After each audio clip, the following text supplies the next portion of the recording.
Well, good afternoon. My name is John Nicholas. Welcome to Gettysburg National Military Park.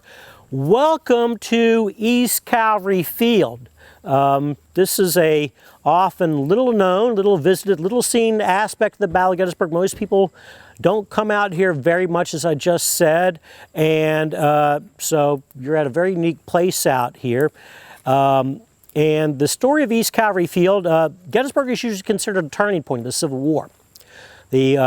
You've seen a lot of books, Gettysburg is the turning point of the Civil War. Well, I don't entirely agree with that. You could argue there's a lot of places that are the turning points of the Civil War, but in one respect, Gettysburg is a turning point of the Civil War for the Union cavalry here in the East. For the first 2 years of the war, the Confederate cavalry under Jeb Stuart has been riding circles around the Union horsemen out here for the last 2 years. But in the summer of 1863, things are beginning to change. Union cavalry is getting better organization, they're getting better training, they're getting better horses, better weapons, and most importantly, better leaders.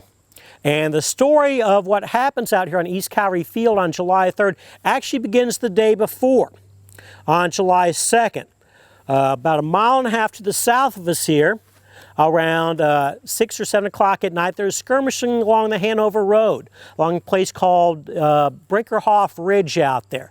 And the fight for Brinkerhoff Ridge is a very small fight. Initially, it's just between Confederate soldiers of the 2nd Virginia and Union infantry out by there, but gradually, Union cavalry troopers, a division under this man, David M. Gregg, will arrive on the battlefield. They've ridden up from Hanover, Pennsylvania.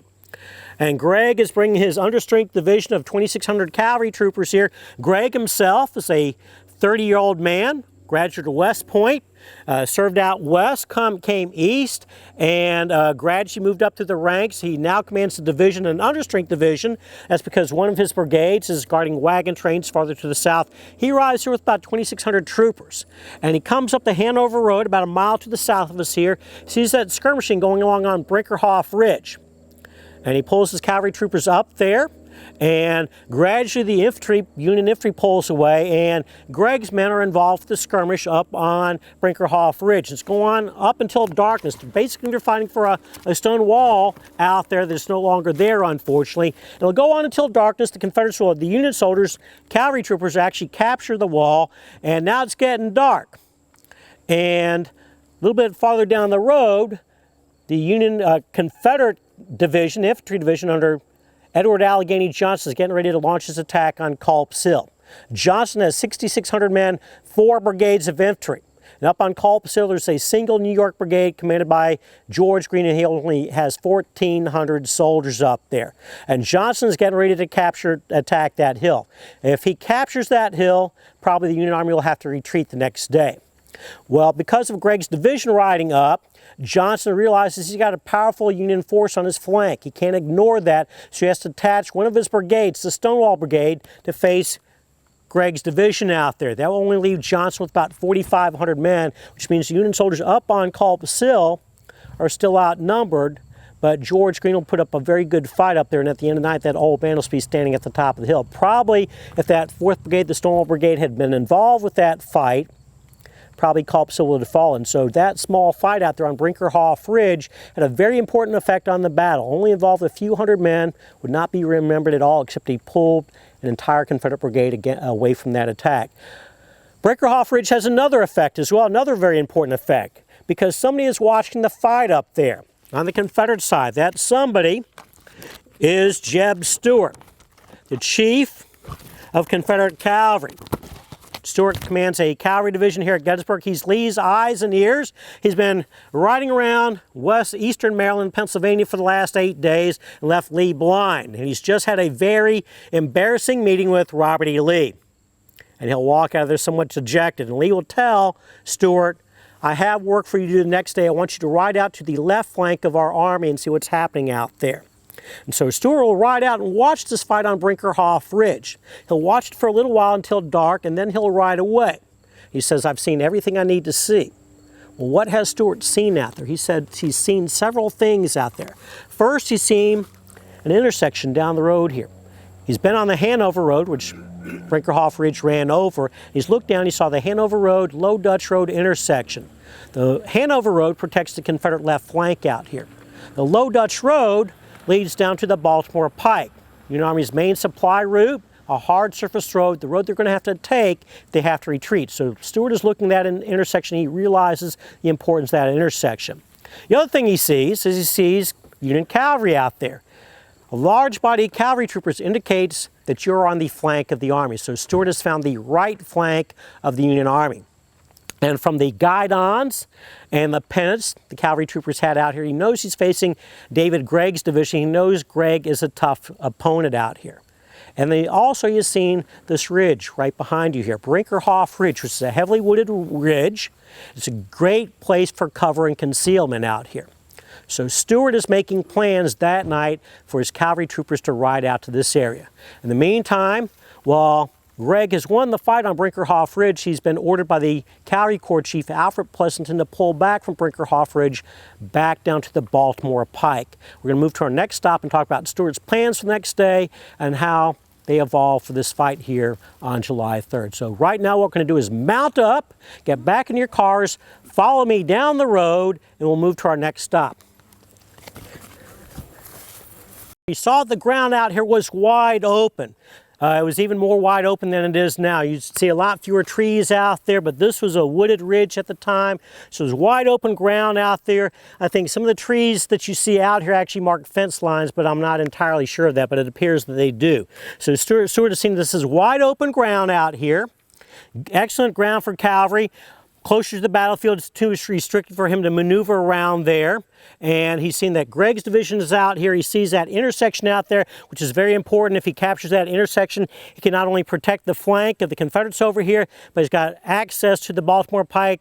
And if Lee is successful on July 3rd, the Union Army will be retreating down that road, and Stuart can serve as a blocking force and stop them. So he's riding out here. His plans are, we're not entirely sure what his plans are. He writes in his report he's supposed to protect the flank of the Army out here, which would be Richard Jewell's division, which is fighting over here on Culp's Hill. But Stuart's a little bit farther to the east to do that because the closest Confederates are at least 1.5 miles away from him right here. And so Stuart is out here. He's not out here yet. His troopers are going to get up early in the morning around 6 a.m. They're getting ready to mount up. They have to shoe their horses, water and feed them. They have to draw ammunition. This will take a great deal of time to do. And he'll spend several hours doing that. Meanwhile, David Gregg had been ordered to pull back to the Baltimore Pike by the Cavalry Corps Chief on the Union side, this man, Alfred Pleasanton. I've always had the impression that Alfred Pleasanton is one of the great, underrated, underappreciated, incompetent generals of the Civil War. Pleasanton seems to do just about everything wrong. Always seems to do things wrong. A couple weeks earlier, actually 2 weeks earlier, one of the jobs the cavalry supplied information to the Army commander where the enemy is. Pleasanton had reported there were no Confederate soldiers in the Shenandoah Valley. At the same time, Confederate soldiers were capturing the large Union garrison at Winchester of about 4,000 troops. And Pleasanton is almost wrong about everything, especially concerning this fight here. And Pleasanton has ordered Gregg back to the Baltimore Pike to protect the bridge across Rock Creek. And Gregg has argued this intersection is what we really need to be protecting out here. Gregg has seen the importance of that intersection as well, but orders are orders, so Gregg is ordered back to the Baltimore Pike to protect the bridge, and for some reason Pleasanton seems to believe Jebster will go up and over Wolf Hill to attack the rear of the Union line. Now, the day before, George Meade had planned to launch an attack from Culp's Hill in the Wolf Hill area along the Hanover Road, and he rejected that plan because the ground was too rough for infantry. So it's too rough for infantry. Why does Pleasanton think that horse soldiers can be able to go over that hill? We don't know why. But Gregg has been ordered back there. Later on, he's actually ordered up the Baltimore Pike. He can't see any senses at all. He argues this is the important place out here, the Low Dutch Road intersection where it crossed the Hanover Road. And he argues with Pleasanton, we need to be out there. Pleasanton will not listen, but he does agree to send another cavalry brigade out there. The 1,900 men, commanded by this man, Brigadier General George A. Custer. Custer, 3 days beforehand, had been a mere captain, has never commanded troops in the field before, has served as a staff officer. He graduated at the bottom of his class at West Point in 1861. But he's very brave. He's kind of a daredevil. He became the first Union officer to ever descend into a balloon early in the war and served on the staff of Pleasanton. And he's been in a lot of fights, leading rallying troops and things like that. He's never actually commanded more than a company of troops before. And when George Meade took command, he gave Pleasanton the opportunity to promote anybody he wanted to the rank of brigadier general, take command of some cavalry brigades. And Custer, who is 23-year-old, goes from captain to brigadier general in the space of like 2 days. So he's only been a brigadier general for like 3 days. Now, young man, what grade are you in? Second. Second? How would you feel if tomorrow you found out you were going to be in the 10th grade? Yeah. That's what Custer's looking at here. He's never commanded this many troops before. He's never commanded any troops before. Custer's very brave, but he really doesn't know what he's doing out here. And Custer will get a lot of credit for the fight out here, but he's not the guy calling the shots. It'll be David Gregg. But Custer is alerted to move to the Low Dutch Road intersection out here. And so Custer's out there. He gets out there around 9 o'clock in the morning. Meanwhile, Jeb Stuart is ridden out of town with his cavalry. He's drawing ammunition still. And he's still not ready to go, but at 10 o'clock he takes 2 of his brigades, John Chambliss's brigade and Albert Jenkins' brigade, and he rides up the York Road and down the road into these woods right here. Half of his force is still back north of Gettysburg. His other 2 brigades, Wade Hampton's brigade and Fitzhugh Lee's brigade, General Lee's nephew. So half of his force there, 2 artillery batteries are back out there as well. And Stuart is riding out here. He's concealing troops in the woods, and then he does something unusual. Something very unusual, and we don't really know how to explain this.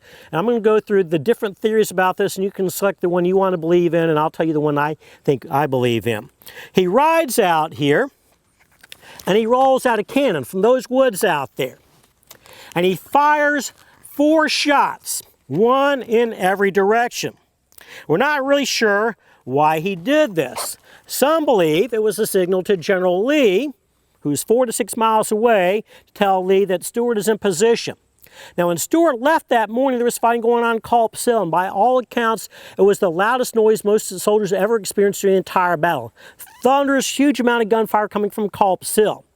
Now, there is a lull around 10 o'clock when Stuart fires his 4 shots. When Stuart left, there's all this fighting going on over here, and there's no indication that sound was going to die away. So how could Lee and Stuart know that the fighting will die down out here enough for Stuart to fire these 4 shots? There's also artillery fire going on Cemetery Ridge as well. And Lee is 4 to 6 miles away. And Stuart is firing 4 shots out here, 1 in each direction. So how is Lee going to hear these shots? And it's going to be 4 shots. Supposedly that might be the signal. It'll take 30 seconds to load a cannon. So you fire 1 shot, and then you have to load the cannon and turn the gun. That'll probably take 10 seconds to move the gun right there. So that's another 40 to 45 seconds. Then you have to do it again and again. So it's going to take about 3 minutes to fire 4 shots. How is he going to be able to tell those 4 shots are going to indicate that Stuart is out here? Plus, at least 2 of the shots can be shot in that direction and that direction away from Lee. Sound travels in waves. Now, there is some reflection that causes echoes, but it's going to be very faint. And since the shots are being fired from those woods back there, the woods themselves will also serve as a baffle to muffle some of the sound. So if it was a signal to Lee, how could Lee hear those 4 shots out there? Now, one of my colleagues, Bill Hewitt, has this theory that possibly the 4 shots were for Richard Ewell, the Confederate 2nd Corps commander out here, tell Ewell that Stuart is in position.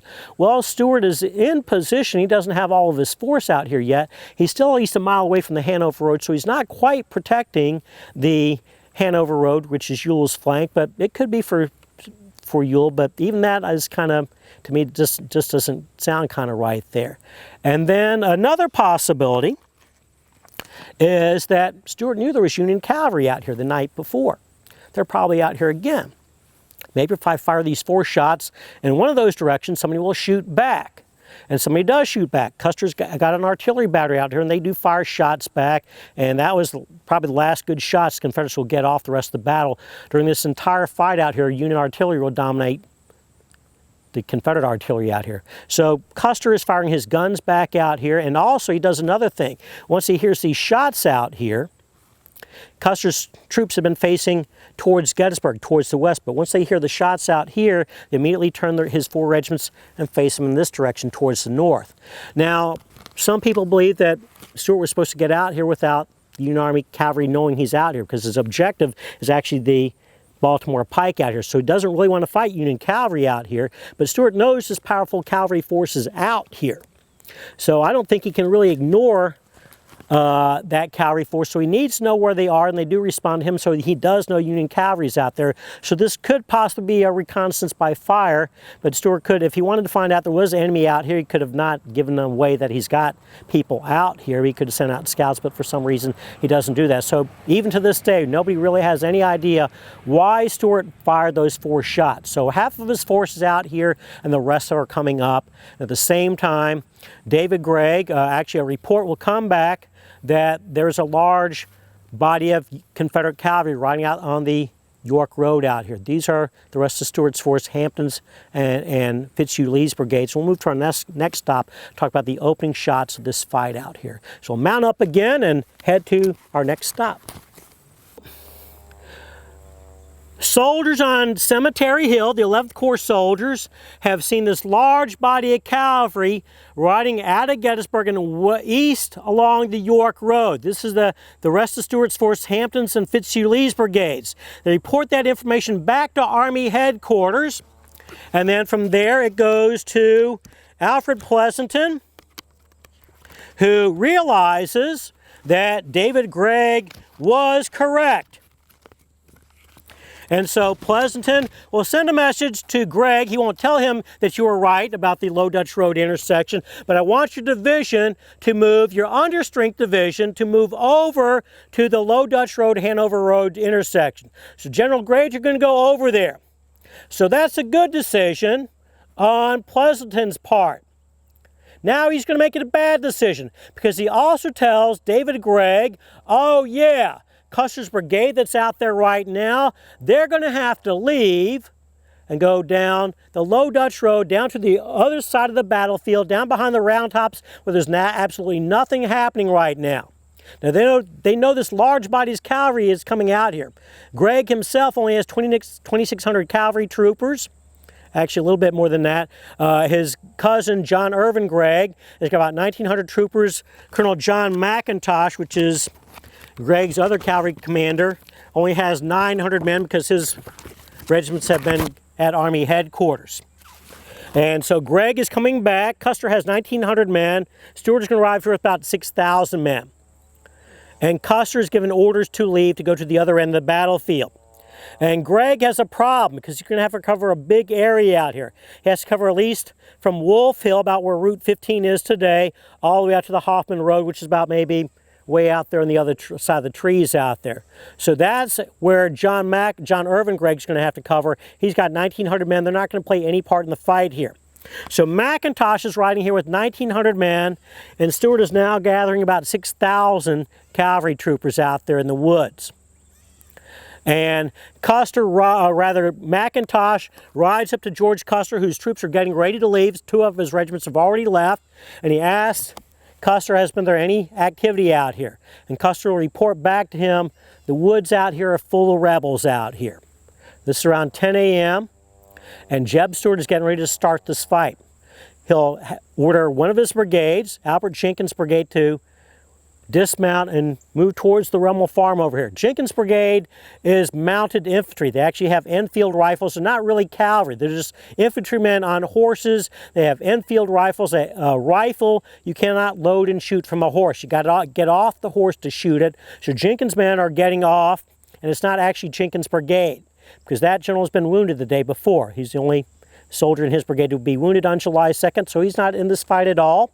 His brigade is commanded by Colonel Milton B. Ferguson, but Ferguson isn't here because he's taken most of his brigade. He's guarding prisoners out here. The people that are out here is a 26-year-old Lieutenant Colonel Vincent Witcher. He's from Winchester, Virginia. He commands the 34th Virginia Battalion. He's also got a couple of companies assigned to him. He's got about 330 men, and they're moving across the fields here with their rifles onto the Rummel farm over here. And they'll take the Rummels prisoner. They'll let Mrs. Rummel go. Mr. Rummel, they'll hold until the end of the day. And they're moving into the farm. The house that you see out there was not here in 1863. The house in 1863 would have been on the other side of the barn. But that barn out there was here in 1863. And it'll be the scene of a lot of fighting out there. And you can still see shot marks in the barn today. So Witcher's men are moving across the fields here, about 330 of them. They'll be joined from men by John Chambliss's brigade that are in the woods out here. McIntosh with his 900 men see this. And so McIntosh will order the 1st New Jersey Cavalry and part of the 3rd Pennsylvania to ride into this farm lane right here, the Rummel farm lane. Probably a few trees here. There was a fence line here, which you can see part of today. They'll dismount. Some of the men will hold the horses, and now McIntosh's men are dismounting. They're headed towards the Rummel farm. There's going to be fighting around the Rummel farm out here. Meantime, Custer is leaving. And 2 of his regiments have already left, and he happens to ride by David Gregg's headquarters. And Gregg rides up to Custer and he tells them, "Tell them you never got the order. You cannot leave. We are greatly outnumbered here. I only have 900 men to face 6,000 out here. Tell them you never got the order." Even with Custer's 1,900 soldiers, they're going to be outnumbered 2 to 1. And Custer, who's outranked by Gregg, because after all, Custer's only been a colonel, a brigadier general for about 3 days, he says, "If you give me the order, I'll stay."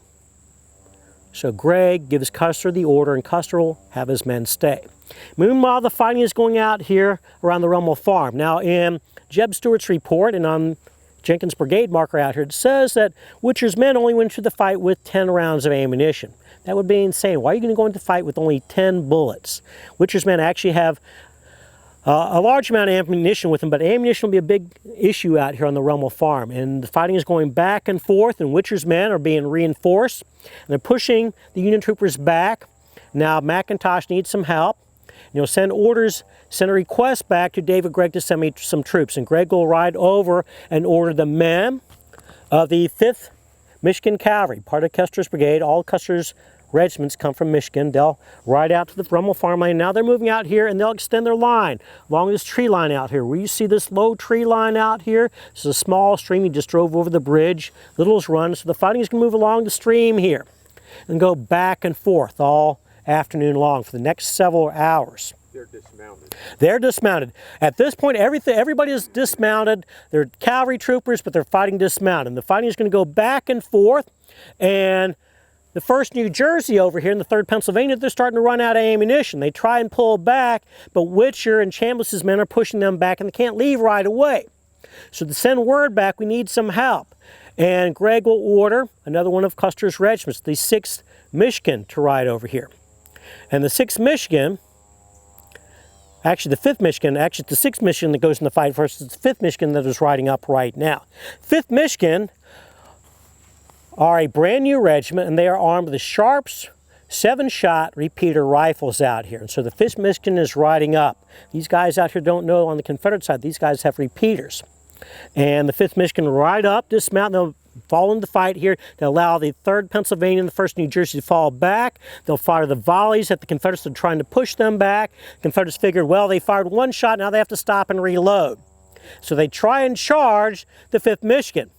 And then something happens. The 5th Michigan doesn't have to reload. They fire another shot, and then another shot, and then another shot. And the Confederates, confused by this, they realize these guys are armed with repeater rifles, and so they will fall back and reform. The fight is going to go back and forth for several hours. And now Witcher's men out here are in trouble. They're starting to run out of ammunition. He had ordered a wagon to bring more ammunition up, but it hasn't come up yet, and he doesn't know why. So he rides back and he finds out the man that was bringing the ammunition forward has been wounded, but the wagon is still there. So Witcher pulls out a sack and fills it with ammunition. Now, the basic load for a Civil War soldier was 40 rounds of ammunition. And Witcher has at least 300 men out here. And I estimated if they're going to get a basic load of ammunition, that means Witcher would have to load 120,000 rounds of ammunition to a sack. That's going to be a lot of weight. So I don't think he loaded that much ammunition to the sack, but he does bring back ammunition. He probably ordered someone to come back with ammunition later on to rearm these men. So the fighting will go back and forth here from 10 o'clock in the morning till 2 o'clock in the afternoon. For the most part, it's been a dismounted fight. Even though it's cavalry troopers out here on both sides, been fighting dismounted. But around 2 o'clock, things are beginning to change, and I'm going to answer your question at our next stop. We'll move to our next stop because Stuart has a decision to make out here. Look in that direction. What can you see out there? Look out there. Where you're standing. What can you see?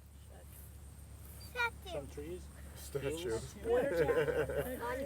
Not much though, can you? You can't see this low mound right here, right? Remember that view. Okay, we're going to cross the road now.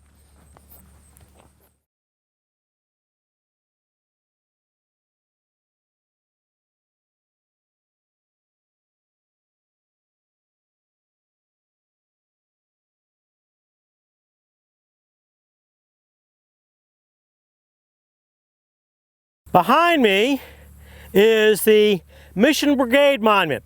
Michigan doesn't have a state monument here, but 4 regiments are in a single brigade, the Mission Cavalry Brigade. So in a way you could say this is their state monument, and you see the charges out here, and you see George Custer right there on the monument. Well, this fight started around 10 o'clock in the morning with skirmishing along the Rummel farm. It's lasted until 2 o'clock, so about 4 hours, and nobody's really getting anywhere. And around 1 o'clock, a lot of cannons are shooting over here, the prelude to Pickett's charge. And Stuart needs to know, he knows he needs to get out there to the Baltimore Pike. The Union Army is going to be retreating down that road soon. And everybody over here could hear all that cannon fire from way out there. One Michigan soldier said he was looking off in that direction. It looked like Gettysburg was on fire out here. So this fight has been going on for 4 hours now, and Stuart hasn't been making any headway. And he sees that the Union cavalry here has basically 2 lines. He sees the line along Little's Run and the Rummel farm out here. And he sees the rest of the cavalry is out here along the Low Dutch Road, which is off in that direction where you see that house over there. And behind us here is the Lot Farm, which was here in 1863, although some of those buildings are more modern than they were in 1863.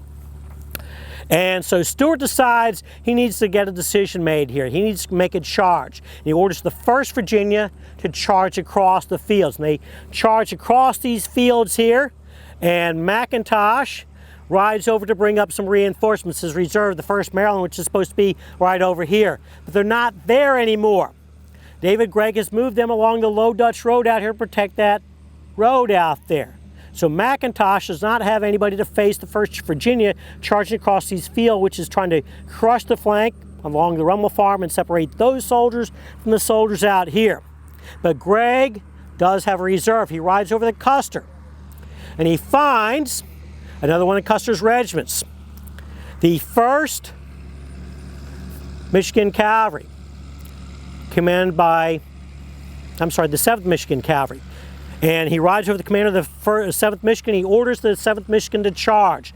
And cavalry charges back in those days were not like you see in the movies. It's not like you're going to immediately start galloping off to the enemy. You're going to start off at a walk, and you'll go to a trot, and then finally to a gallop. And so the 7th Michigan out here is charging. They're trotting along the fields. Custer is out here somewhere. He sees what's happening out here. He rides to the front of the 7th Michigan. He says, "Come on, you Wolverines!" And they start charging across the fields out here towards the 1st Virginia, which is coming straight towards them. Now, out here was a fence. To this day, we still don't know where this fence is. And it's in between the 1st Virginia and the 7th Michigan. And they're riding towards that fence. And apparently neither side can see this fence. The 7th Michigan will get to the fence first before the 1st Virginia. And they'll ride up to it, and they see it at the last minute. The guys in the front stop. And it's like a big car pileup, big horse pileup. They crash into each other and knock each other over. And then the 1st Virginia will come up and it's hand-to-hand fighting with pistols and sabers. And the 7th Michigan is pushing the 1st Virginia back. And back farther out there is Fitzhugh Lee, Robert E. Lee's nephew, and he orders 2 regiments from Hampton's brigade to charge to assist the 1st Virginia out here. The 3rd North Carolina and the Jeff Davis Legion. So the Jeff Davis Legion is charging across the fields. When Lee and Wade Hampton got out here, they couldn't find Jeb Stuart. And so Hampton has been riding around looking for Stuart, and suddenly he sees 2 of his regiments charging. He wanted to know who ordered the charge, so he rode up to them and ordered them to stop. But then they point out they're trying to support the 1st Virginia out here, so he orders them to charge anyway. So now they charge, and now Custer's regiment is in trouble. And they'll push them back, and the 3rd North Carolina and the Jeff Davis Legion will charge across these fields right here. Now we'll get back there. What could you see back there? Nothing, right? You get right here, and suddenly you see lines of cannons out here. There's 2 cannons over here by the Lott farm, and others out here. So now these cannons have an easy shot at these cavalrymen out here. They're shooting in the canister, and this Confederate attack is driven back and crushed. And they'll fall back towards the Rummel farm and everything to the woods out there. And so Stuart's first attack has been stopped, but he believes he's come very close. He thinks one last big charge will do it. So now he's ordering the men of Fitzhugh Lee's brigades and Wade Hampton's brigades to mount up. They're going to launch the largest cavalry charge on this field. And what we're going to do now is we're going to mount back up. We're going to follow the road down. We're going to actually go off East Cavalry Field to the Low Dutch Road, Hanover Road intersection. So you can see what these soldiers were fighting for out here. And then we'll come up along that Union gun line out there along the trailer park there and talk what it's like to see this huge charge come across the field, what it must have been like for those Union artillerymen out there. So we'll mount back up and head over to our next stop. So Stuart's first charge across the field has been stopped. He thinks one last big push will do it. So now he's going to order both brigades of Wade Hampton, who's supposedly the richest man in the entire Confederacy, and Fitzhugh Lee to mount up. And they're going to mount up and charge across these fields. And usually when the Confederates charge, they like to charge using pistols. But this time it's going to be different. This time everybody is ordered to draw their saber. And you have to imagine what this is going to look like.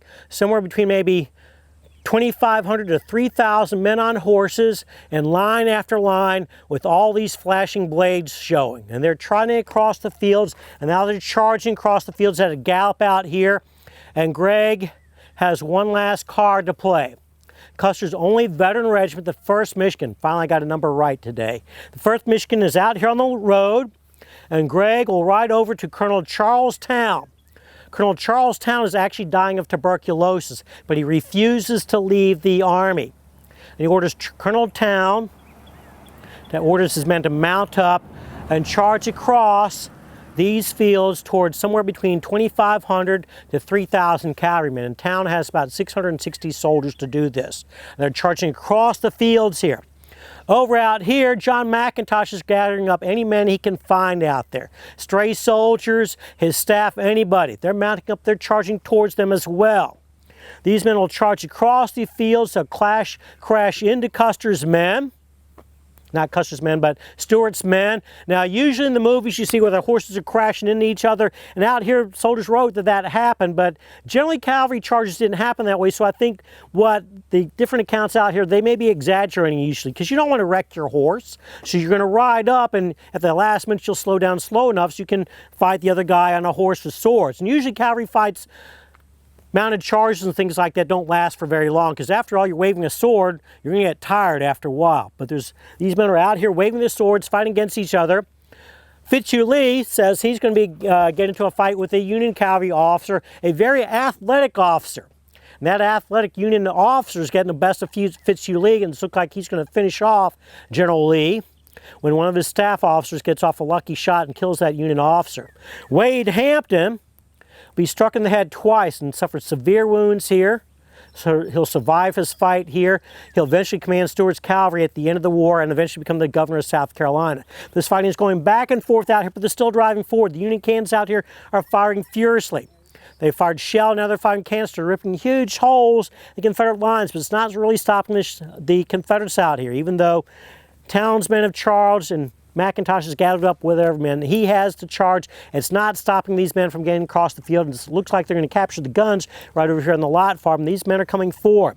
But finally, Gregg has one last card up his sleeve. He didn't know what he had.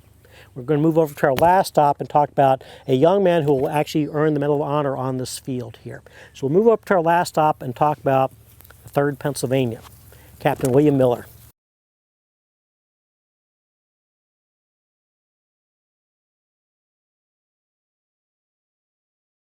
The gunners have been firing them and cutting huge holes in Confederate lines, but they're still being filled up, and the Confederates are still charging forward. McIntosh has gathered up his staff, whatever men he can have. He's charging on the other side, and then the 1st Michigan is charged straight forward again. Custer's again in the lead with them, charging forward towards this, and it's slowing down the Confederates, but it's not stopping them. But help is going to come from an unexpected direction. From this man, Captain William Miller. Captain Miller commands a company in the 3rd Pennsylvania Cavalry right here. And they're in these woods behind us here, about 90 men. And David Gregg himself has placed Captain William Miller and his 90 men there to protect the Low Dutch Road out here. He tells Captain Miller, you are the last line of defense out here. Absolutely under no conditions are you to leave this position right here. Under no conditions. You need to stay right here. But Miller is seeing all these 1,000 horsemen gallop across him here. He realizes what the odds are out there. And he turns to his adjutant, Lieutenant William Brooke Rawle. He tells Lieutenant Brooke Rawle, if you'll back me up when I'm court-martialed for this, I'll order my men to charge. And Brooke Rawle will say, I'll back you up. And so Captain Miller ordered his men to fire from their carbines a shot, a volley into those Confederates out there, and then his men will draw the sabers and charge across through these woods out there into the rear of Hampton's brigade and Fitzhugh-Lee's brigade. 90 men driving through the back of the lines there. They'll charge back, they'll turn back again. At the Rummel farm out there, the fighting is still going on out there as well, but now the Confederates out there are running out of ammunition again. Because they're running out of ammunition, they have to pull back. They'll give the Union soldiers fighting around the Rummel farm a chance to turn around and fire back into the flank of Fitzhugh-Lee's brigades. And now Fitzhugh-Lee has decided, you know, I've been in this fight with this athletic major who almost killed me. I better get out here and rest some up for my next fight. And General Hampton has been wounded, so they're off the field. And Stuart has decided that he can't break the line here. If he does break through right now, his force will be too tired and too dissipated to serve as that blocking position for us out on the Baltimore Pike. So he orders his men to pull back towards the Rummel farm around 5 p.m. There's going to be skirmishing going out here around the Rummel farm till darkness, but basically around 5 o'clock, the fight out here on East Calvary Field is over. And David Gregg is saved today. The casualties out here compared to what's happening on the other side of the battlefield on Culp's Hill and during Pickett's Charge are fairly light here compared to what's happening elsewhere on the field. The Union casualties here were a total of 254 men. Of those, 219 came out of Custer's brigade, mainly when the 1st and 7th Michigan charged out here. Confederate casualties are somewhat higher. Stuart will report that he had 164 casualties, but that did not include the men of Witcher's battalion. Witcher will report that out of his 332 men that he had engaged around the Rummel farm out here, 236 will either be killed, wounded, or captured out here. The total Confederate casualties will eventually come to 450. And often this fight out here on East Calvary Field has been looked as a fight between George Custer and Jeb Stuart. It's not, as I said, Custer was a couple days before just a captain. And out here on East Calvary Field, he's not actually calling the shots. Probably because Custer had only been a captain a few days beforehand. Gregg has some doubts about Custer himself, so he's actually giving orders directly to the regimental commanders of Custer's brigade out here. Custer's, while he's a brave man out here, he's actually involved with a great deal of fighting out here. Personally, he's not actually calling the shots out here. That's David Gregg. Custer, while he's not calling shots out here, will call shots on a lot of other battlefields. Custer, by the end of the Civil War, will rise to the rank of Major General. And by the end of the war, is considered one of the finest Union cavalry commanders the Union Army ever produced. Ironically, today, he's known for maybe one of the worst military disasters the United States Army has ever faced at a Little Bighorn in 1876. But most people don't know about Custer's illustrious career that started right here on East Calvary Field. So now people want to give Custer credit for this fight, but it wasn't Custer's fight. After this fight is over, the historian for the Michigan Cavalry Brigade will write and say that this was not Custer's fight at all. He'll say the credit for this fight should go to David Gregg. He'll write this: the Federal cavalry, being in the right place at the right time, was due to the presence of Gregg.